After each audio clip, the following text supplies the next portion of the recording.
Waiting for Godot. The breakdown of language.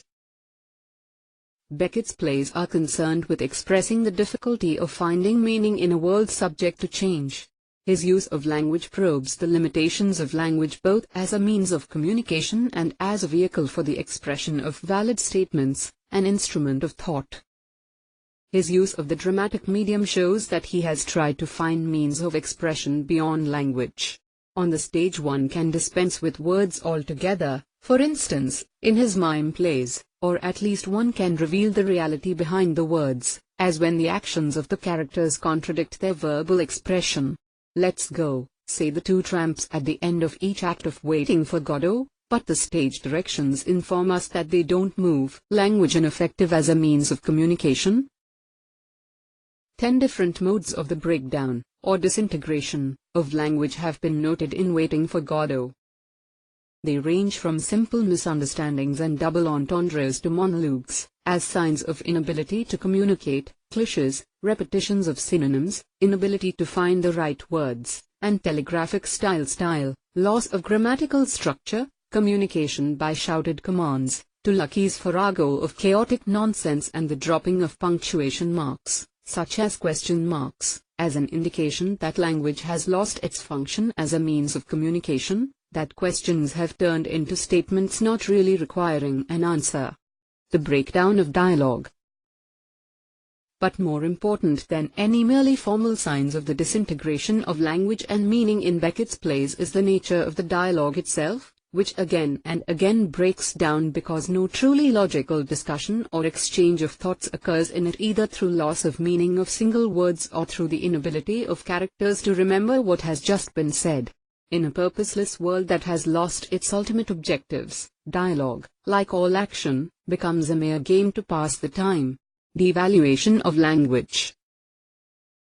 Beckett's use of language is thus designed to devalue language as a vehicle of conceptual thought or as an instrument for the communication of ready-made answers to the problems of the human condition. And yet his continued use of language must, paradoxically, be regarded as an attempt to communicate the incommunicable. Beckett, a great master of language. He may have devalued language as an instrument for the communication of ultimate truths, but he has shown himself a great master of language as an artistic medium. He has molded words into a superb instrument for his purpose. In Waiting for Godot and Endgame, plays drained of character, plot, and meaningful dialogue, Beckett has shown that such a seemingly impossible feat can in fact be accomplished. Language in Waiting for Godot. What Beckett is above all conscious of is the dialectical relationship between the object to be expressed, theme, subject matter, and the mode of expression, form of language, style. Regarding the latter as constitutive of the former, he foregrounds the comic absurdity of their dissociation into two non-interacting elements, whilst maintaining the dialectic through the overall theatrical form. However, because Beckett does not regard language as a self-sufficient system of concepts exoteric to the theme it is bound to express, the imposition of dramatic form is in turn problematized. By radically subverting such a notion of language, Beckett sets all elements of his drama into a type of free play. It is the movement within this free play, taking in all previously fixed points, self, language, material reality, etc. In Waiting for Godot, Beckett embodies these specific binary oppositions in the very structure of the play. Didi and Gogo stand in opposition to Godot much as presence stands in opposition to absence. In line with our expectations, Beckett thus deals with the structure and operation of language both at the level of dramatic speech and at the level of dramatic form in skeptical view of perception. Only insofar as they can be seen can Didi and Gogo be sure about their own presence, their own existence. Waiting for Godot is built upon such a composite. Didi feels lonely when Gogo sleeps because so long as the perceiver, Gogo, does not see, then the perceived, Didi, cannot be sure if he lives.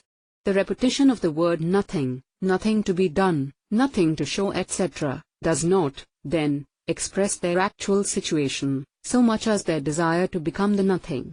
Their language is constructed out of an abiding awareness of the nothing, their acceptance of an essential negativity which nullifies any hope of absolute meaning. In Waiting for Godot, the catalysts of speech are silence and pause, the very elements which undermine the emotions to which the characters lay claim and which prevent them occupying any decisive area of commitment. Silence breaks the continuity of words and conveys meaning in its totality. Beckett stages the sounds of silence, the other side of language, and the Ngogo, in their yearning for accuracy, aspire to the point of overlap, to the zero, to the point where all difference is obliterated. It is a form of death wish. The dead voices are heard inside their silences talking of the past, of dreams and hopes. Presence is once again marching with absence. The Ngogo play incessantly with words. They treat the same word as its opposite. They find synonyms. They use scientific terms because they sound bombastic. They rhyme. But at the same time they dismantle language into fragments of religious, moral and scientific thought. A word like unhappy, for example, a word which inevitably bears an enormous sentimental burden, is too definite to remain unrefuted. Estragon, I'm unhappy. Vladimir, not really. Since when? Estragon, I'd forgotten. Vladimir, extraordinary the tricks that memory plays.